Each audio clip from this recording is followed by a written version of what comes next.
Hello, welcome to episode 5 of the Brad Davidson Show. I'm your host, Brad Davidson. Ladies, today, I want to talk about the one thing I see that is preventing, more than anything, the results you're looking for.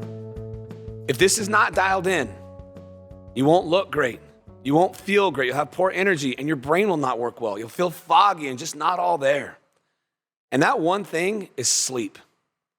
If your sleep is not dialed in, nothing else matters. Doesn't matter how hard you're training, doesn't matter how well you're eating. If your sleep is not dialed in, nothing else matters.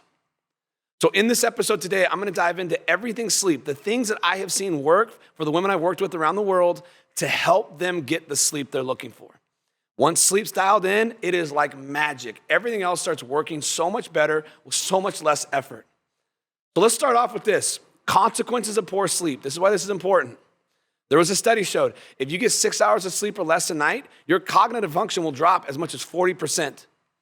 There's another study showing if you sleep 4 hours a night versus 7 to 9 hours a night, you're 70% more likely to struggle with body fat. So you want your brain to work well, you want to be focused, energized, and you want to look good, you have to sleep.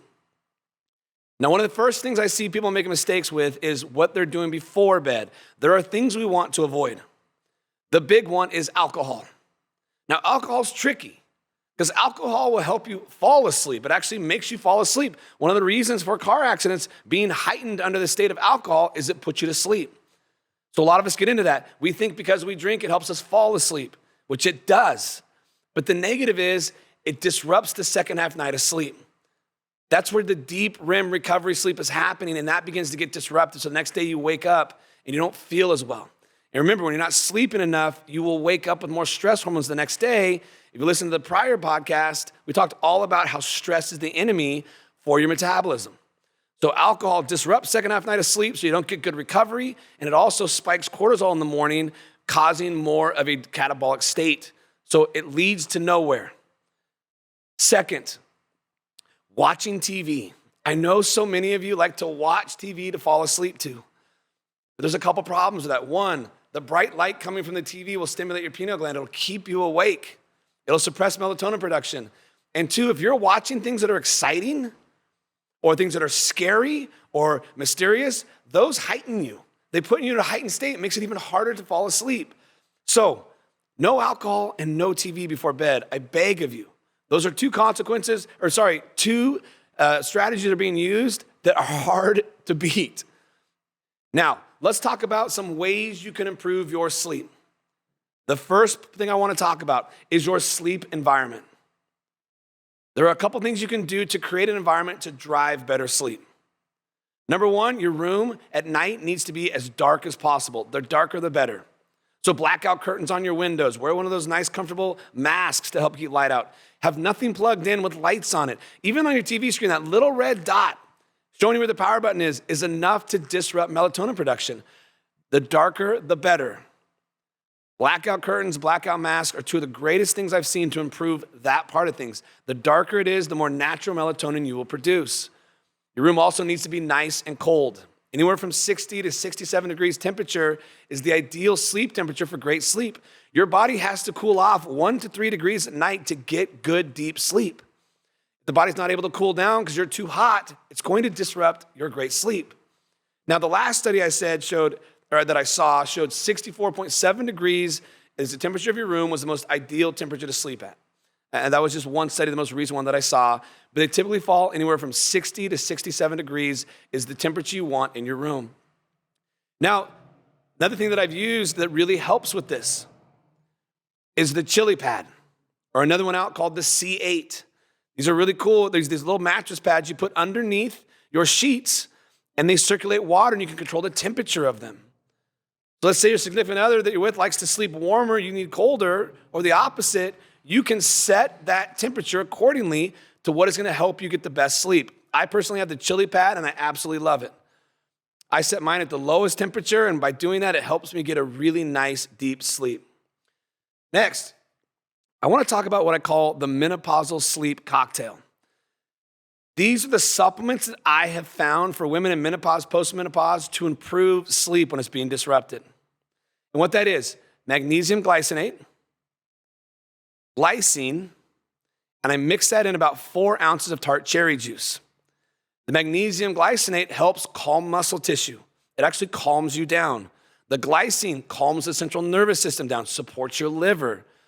And the tart cherry juice is a nice source of antioxidants because sometimes oxidative stress can wake us up between 3 and 5 in the morning. So it'll help us sleep through that stage. And it also is a natural melatonin producer. So if you're having a hard time sleeping and you're in menopause or post-menopause, that menopausal sleep cocktail is phenomenal. I personally like the product Thorne for their magnesium bisglycinate. It's a powder. You just put 1 scoop in the tart cherry juice. And then glycine. Just find something that is L-glycine, and it's about 1 to 3 grams of L-glycine is the ideal amount of glycine. In about 4 ounces of tart cherry juice, mix it up and drink it about 60 minutes before bed, anywhere from 30 to 60 minutes before bed, and it'll drastically improve your ability to sleep throughout the night.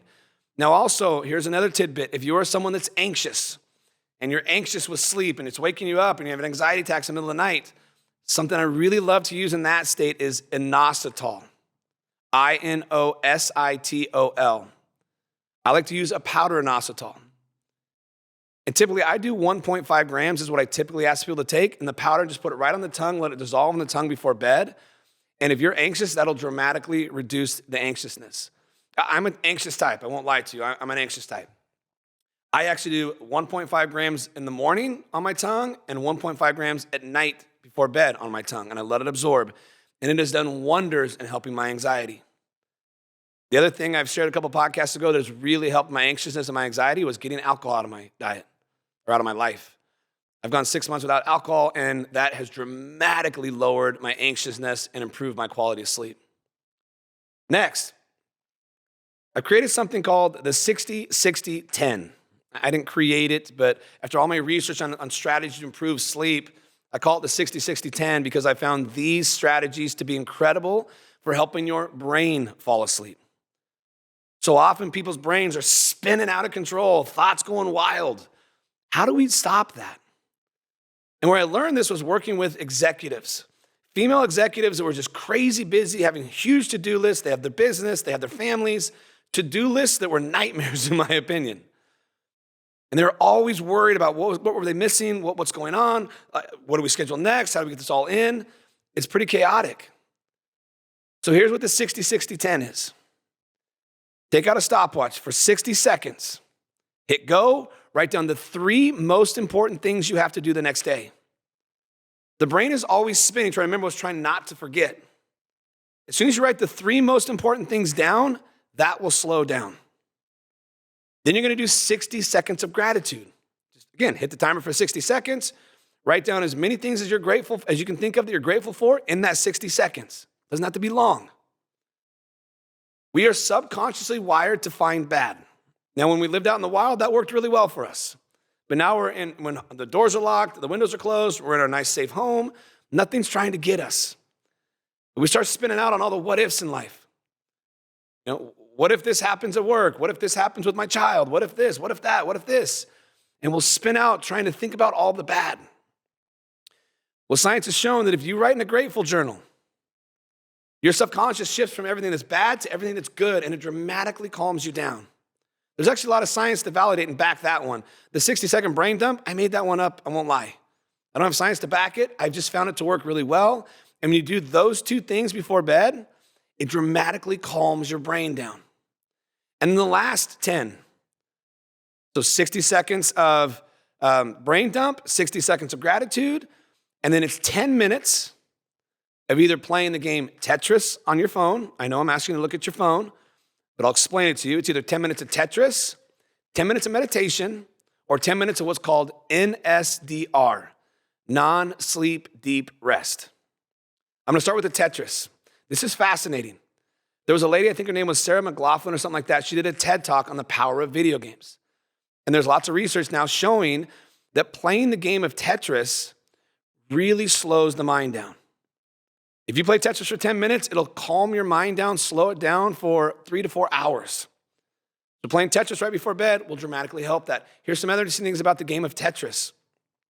They have found that if people have experienced some type of traumatic event, if they play Tetris within 6 hours of that event, they're less likely to have PTSD from it.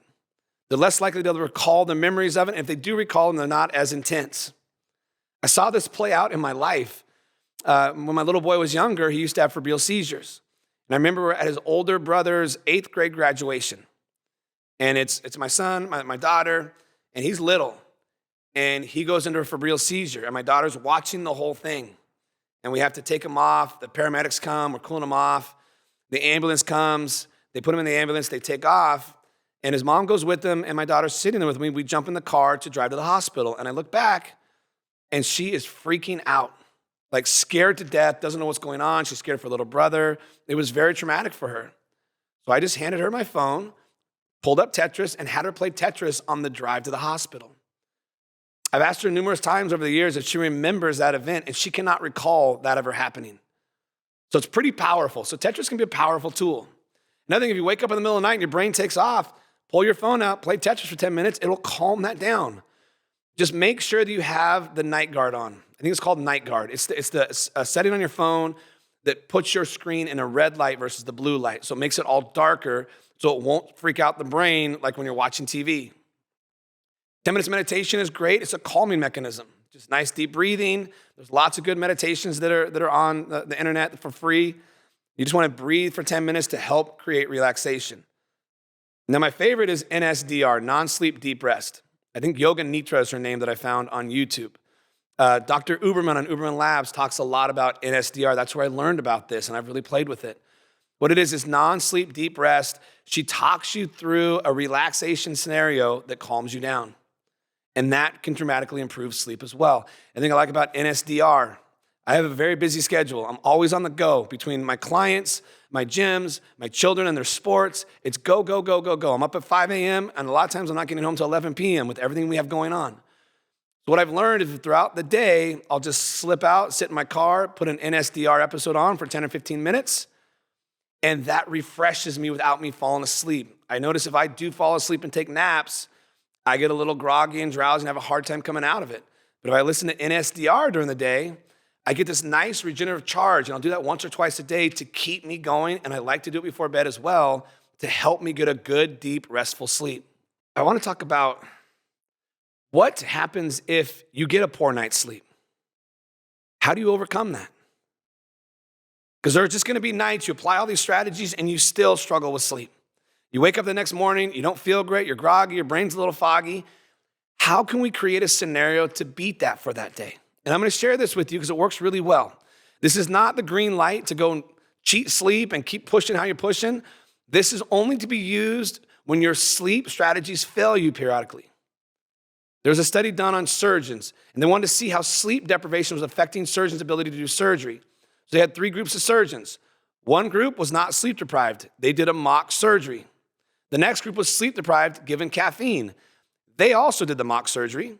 And then the third group was sleep deprived, given caffeine and 1,000 milligrams of taurine. And they did the mock surgery. What they found was the group that was not sleep deprived did great in the mock surgery.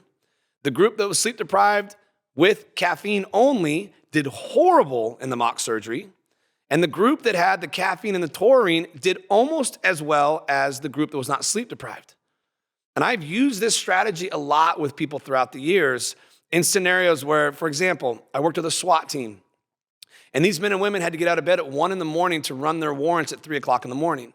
These men and women are going to the bureau, hands on triggers, going after some of the worst people in the world. We need them all in, but we know they're in a sleep-deprived state. So we'd have them take the taurine and drink coffee on the way into work to those days, and they performed much better in that scenario. Now, there's no stress, in my opinion, that's going to be greater than what they're dealing with. So if it works for them, it will drastically work for us. When I travel on the road a lot and I speak, I'm jumping time zones. I'm getting somewhere on the East Coast and having to be up at 3 a.m. our time on the West Coast to speak on the East Coast. I'm not doing great. That's when I have the taurine and the coffee to help get me through those presentations and those days when I'm on the stage. So if you have a bad day or a bad night's sleep, you have sluggish energy and you have to perform well that day, 1,000 milligrams of taurine and a cup of coffee, and you will feel drastically better getting through that day. And then make sure that you catch up on that sleep when you can, okay? Now, I promise you, you get a great night of sleep and you set that as one of your routines, day in and day out, getting great sleep night after night after night, you will look so much better. You will feel so much better. Your brain will work so much better. And in all honesty, your health and the potential for living the longest life possible are now all on your side. I believe wholeheartedly that sleep is the cornerstone of looking great, feeling great, and living a healthy life. And unfortunately, it hasn't got the credit due. But when you look at the research, it's really, really clear. We as human beings need 7 or more hours of sleep every night. There's a gentleman named Dr. Matthew Walker. He wrote a book, Why We Sleep. If you don't believe me, read that book. It changed my whole perspective on sleep, okay? I do everything I can to get great sleep. There are days, because my schedule is so wild, that I don't get to sleep enough, but I'm always using strategies to catch up on that sleep when I can. You should put a velvet rope around your sleep and make that the most important tool for you to look better, feel better, and perform at your best day in and day out.